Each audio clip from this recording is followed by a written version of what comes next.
பிஸ்மில்லாஹிர் ரஹ்மானிர் ரஹீம். அல்ஹம்துலில்லா. என் அன்புமிக்க அல்லாவின் நல்லடியார்கள் உன் அனைவருக்கும் அல்லாவுடைய சாந்தியும் சமாதானம் உண்டாவதாக என்று கூறிக்கொண்டு, எல்லா புகழும் ஏக இறைவனுக்கு என்றும் கூறிக்கொண்டு, ஆக்கிபத்துல் முத்தக்கின் இறுதி முடிவானது இறையச்சம் உடையவருக்கு என்றும் கூறிக்கொண்டு, இன்று குரானை உள்ளத்தில் குடியேற்றும் நிகழ்ச்சியாக ஒரு அத்தியாயத்தை 102வது அத்தியாயம் சூரத்துல் தகாசூர் 8 வசனங்கள் கூடிய இந்த வசனத்தின் பொருள் என்ன, அந்த வசனத்தின் சாரம்சம் என்ன, இந்த ரத்ன சுருக்கமாக பார்த்து இந்த இந்த அந்த வசனத்தை ஒவ்வொன்று மூலத்தையும் பார்த்து அதனுடைய பொருளையும் பார்த்து நாம் இன்ஷா அல்லாஹ் குரானை மனதில் கொடியேற்றும் நிகழ்ச்சியாக இதையும் கொடியேற்றுவோம் என்று கூறிக்கொண்டு ஆரம்பம் செய்கிறேன். பிஸ்மில்லாஹிர் ரஹ்மானிர் ரஹீம். அல் ஹாக்குமு தகாசூர் ஹத்தா ஜூர்துமுல் மகாபிர் கல்லா சௌஃப தஅலமூன சும்ம கல்லா சௌஃப தஅலமூன் கல்லா லா தஅலமூன இல்மல் யகீன் லதரவுன்னல் ஜஹீம் சும்ம லதரவுன்னஹா ஐனுல் யகீன் சும்ம லா துஸ்அலுன்ன யௌமஇதின் அனின் நஈம் என்று அல்லாஹ் கூறுகிறார். இதன் ஒவ்வொரு வசனத்தின் பொருளையும் பார்ப்போம். அதாவது அல் ஹாக்குமு தகாசூர், அதிகமாக வேண்டுமென்ற பேராசை உங்களை பராமுகமாக்கி விட்டது. யாரை விட்டு? அல்லாவை விட்டு பராமுகமாக்கி விட்டது என்பதாக அல்லாஹ் இங்கே கூறுகிறார். செல்வம் மக்களும் நமக்கு வேண்டும் என்ற பேராசை ஒவ்வொரு மனிதனும் இருந்து கொண்டுதான் இருக்கும். இந்த அதிகமாக வேண்டும் என்ற பேராசை அல்லாவை விட்டும் உங்களை பராமுகமாக்கி விட்டது என்பதாக அல்லாஹ் இங்கே குறிப்பிடுகிறார். இந்த பேராசை எல்லாம், அல்லாவை பராமுகமாக்குவது எல்லாம் எவ்வளவு காலம் என்றால் இங்கே மண்ணிலே வாழும் வரை, மேலும் நீங்கள் மன்னரைகளை சந்திக்கும் வரை. ஹத்தா ஜுர்துமுல் மகாபீர் என்று கூறுகிறார். உண்மைதானே? நாம் மன்னரை சென்று விட்ட இந்த பேராசை அடங்கிவிடும். நாம் அங்கே எந்த ஒரு பேராசை படவ முடியாது. செய்த அமலுக்குரிய அங்கே அதனுடைய பலன் மட்டும் நாம் அனுபவித்து கொண்டிருப்போம். அடுத்ததாக சொல்லிவிட்டு அல்லாஹ் எவ்வாறு கூறுகிறான்? கல்லா சௌஃப தஅலமூன் சும்ம கல்லா சௌஃப தஅலமூன் என்று கூறுகிறார். அதாவது உண்மை நிலை அவ்வாறு அல்ல.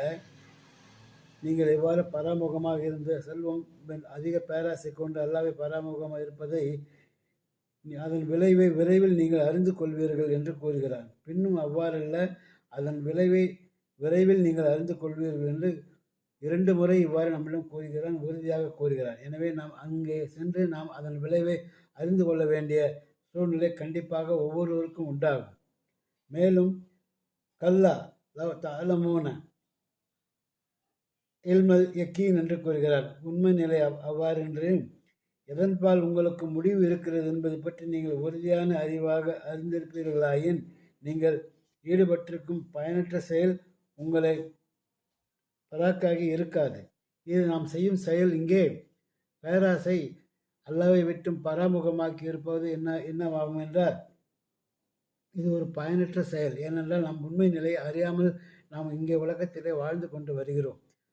மரணம் இருக்கிறது, மறுமை இருக்கிறது என்ற நினைவில்லாமல் பணம் பொருள் என்று பாடுபட்டு கொண்டு அல்லாவை பராமுகமாக்கி இருப்பதுடன் நாம் அல்லாஹ் நமக்கு என்ன கட்டளை இட்டிருக்கிறோம், செல்வம் சேர்ந்தால் பிள்ளைகள் சேர்ந்தால் அவைகளும் நமக்கு சோதனை தான் என்பதை நாம் அறியாமல் கண்டபடி நம் இஷ்டத்திற்கு அதிகமாக நாம் பேராசைப்படுவதும், அவ்வாறு பொருள் சேர்ந்த பின் அல்லாவை நாம் பராமுகமாக்குவதும் மனிதனின் இன்றியமையாத நிகழ்ச்சியாக மாறிவிட்டது, ஒரு சிலரை தவிர.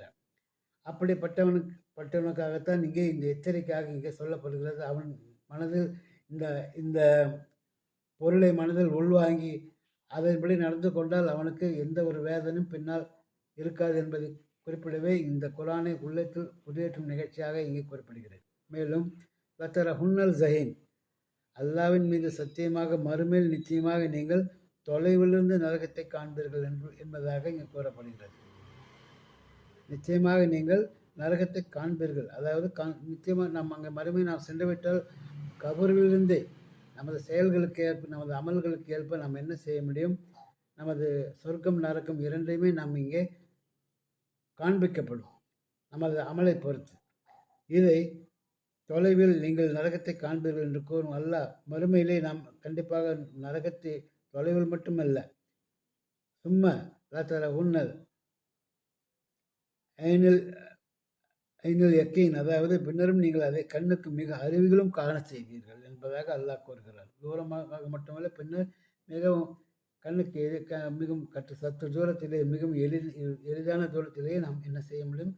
நரகத்தை காண முடியும். நரகம் எவ்வளோ மோசமாக இருக்கும் என்பதை நாம் நிச்சயம் அங்கு அறிந்து கொள்வோம். இங்கே குரானிலே விளக்கப்பட்டிருக்கிறது. இருப்பினும் நாம் அதை அலட்சியம் செய்து கொண்டு நாம் அமலை நாசப்படுத்தி கொண்டு வருகிறோம். அது மட்டுமல்ல, அங்கே சென்றால் நாம் பார்க்கும்போது நமக்கு கொலை நடுங்கும் பயங்கரமான ஒரு பீதி ஏற்பட்டு விடும். ஏனென்றால் அங்கே நாம் நரகத்தில் தள்ளப்பட்டு விட்டால் அது நிரந்தரம். நீர்க்குமிழியான இந்த வாழ்க்கையில் எல்லாமே நிரந்தரம் அல்ல.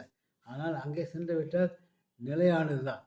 அதற்காகத்தான் நீங்கள் பாடுபடுங்கள் என்று என்னால் இயன்ற மட்டும் உங்களுக்கு எடுத்துரைத்து வருகிறேன். ஆலிம்கள் இந்த இந்த இந்த இந்த அத்தியாயத்திற்கு மிகவும் அழகான முறையில் அவர்கள் விளக்கம் தருவார்கள்.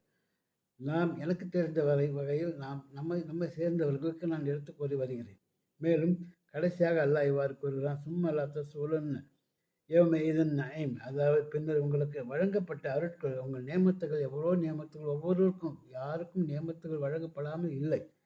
அந்த நியமத்துகள் குறித்து, அந்த அருட்கொள்ளை குறித்து அந்நாள் நிச்சயமாக வினவப்படுவீர்கள் என்று அல்லாஹ் கூறுகிறார். என்ன சம்பாதித்தாய், எவ்வாறு செலவு செய்தாய், எந்த வகையில் நான் கூறியபடி நீ செலவு செய்தாய் என்ற விஷயங்கள் எல்லாமே அங்கே கேள்வி கணக்கு கேட்கப்படும்.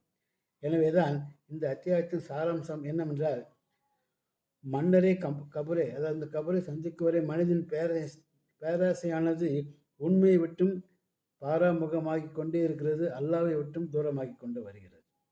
அதன் கெடுதியை நிச்சயமாக காணவே அந்த ஒவ்வொரு மனிதனும் அதன் அவன் கெடுதியான விஷயத்தை இங்கே செய்திருந்தால் அதனுடைய பலனை அங்கே நிச்சயமாக காணவே போகிறான். அல்லாவினால் அருளப்பட்ட நன்கொடைகளை எம்முறையில் உபயோகித்தீர்கள் என விசாரணை செய்யப்படுவதும் இது உண்மை என்பதும் இங்கே நிச்சயமாக அல்லாஹ் கூறுகிறார். எனவே மனிதனுக்கு அதிக செல்வமும் புத்திர பாக்கியமும் உண்டாகிவிட்டால் அவன் உலகிற்கு வந்த முக்கிய குறிக்கோளை மறந்து விடுகிறான். அதனால் ஏற்படும் கெடுதிகளை குறித்துத்தான் இவ்வத்தியாயத்தில் இறைவன் விளக்கி காண்பிக்கிறான். இந்த ஒவ்வொரு வசனத்தின் ஒவ்வொரு பொருளும் நீங்கள் நன்றாக ஊன்றி பாருங்கள். அதை பார்க்கும் பொழுது உங்களுக்கு நிச்சயமாக ஒரு உயர்ந்த உன்னதமான உண்மை உங்கள் மனதில் புலப்படும். இங்கே முக்கியமானது இது என்னவென்றால், இது உலகத்தில் அல்லாஹ்வுக்கு பயந்து நடப்பதுதான் மிக முக்கியம். அந்த பயம், அந்த அச்சம் வந்துவிட்டால் எல்லாமே சரியாகிவிடும். அது இல்லாவிட்டால் அவன் செல்வது நரகம் என்பது அவன் நிச்சயமாக அறிந்து கொள்ள வேண்டும். மேலும் அல்லாஹ் ஒரு 49 அத்தியாயத்தில் 13வது வசனமாக அல்லாஹ் இவ்வாறு கூறுவான், மனிதர்களே, நிச்சயமாக நாம் உங்களை ஆண் பெண்ணிலிருந்து சிருஷ்டித்தோம். இன்னும் உங்களை நீங்கள் பரஸ்பரம் அறிந்து கொள்ளும் பொருட்டு கிளைகளாகவும் கோத்திரங்களாகவும் ஆக்கினோம். நிச்சயமாக உங்கள் பயபக்தி உடையவன்தான் அல்லாவிடம் மிகச் சிறந்தவனாவான் என்பதாக அந்த வசனம் கூறுகிறது. எனவே அல்லாவுக்கு அஞ்சுவது அறிவாளி ஆவான். இதை மனதில் நன்றாக வைத்துக் கொள்ளுங்கள். இன்னமா எக்ஸல்லாஹ மின் இபாதில் உலமா. மேலும் அருட்கொடைகளை எந்த முறையில் நாம் உபயோகிக்க வேண்டுமோ அவ்வகையில் நாம் உபயோகிக்க வேண்டும். தகாத வழிகளில் அவ்வருட்கொடைகளை நாம் உபயோகித்தால் ஒவ்வொன்றை பற்றியும் நம்மிடம் கணக்கு கேட்கப்படும் பொழுது நாம் பதில் சொல்லித்தான் ஆக வேண்டும். அங்கே நாம் அந்த பதிலும் எவ்வாறு இருக்கும் என்றால், நமது உடல் தான், கைகள் தான், கால்கள் தான் பேசும், நமது வாய் பேசாது. வாய் பேசினால் வாய் தாளத்தில் மனிதன் அங்கேயும் ஏதாவது தவறுதலாக பேசி உண்மையை மறைக்க முயல்வான். இங்கே நம்மிடமே 2 மலக்குகள் வலமும் புறமும் இருந்து கொண்டு நமது நன்மைகளும் தீமைகளும் எழுதி கொண்டே தான் வருகிறார்கள் என்பதை நாம் அறிய வேண்டும்.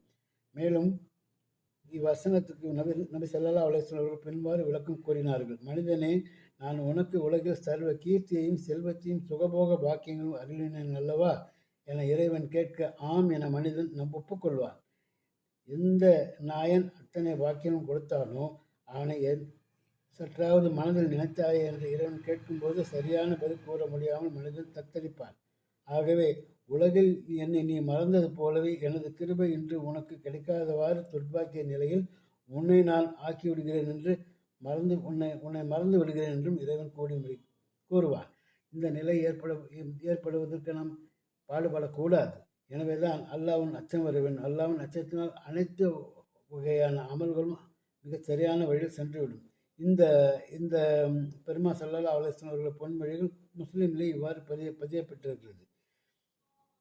மேலும் அல்லாஹ்வின் தூதர் ஸல்லல்லாஹு அலைஹி வஸல்லம் இவ்வாறு கூறினார்கள், மறுமை நாளில் மனிதன் தனது வாழ்நாள் எந்தெந்த வேலைகள் செய்தான் என்றும், என்னென்ன வேலைகள் செய்தான் என்றும், எந்த முறையில் பொருளை ஈட்டினான் என்றும், எந்த முறையில் செலவு செய்தான் என்றும், தனது சரீரத்தை எதற்கு உபயோகப்படுத்தான் என்றும் விசாரணை செய்யப்படுவார்.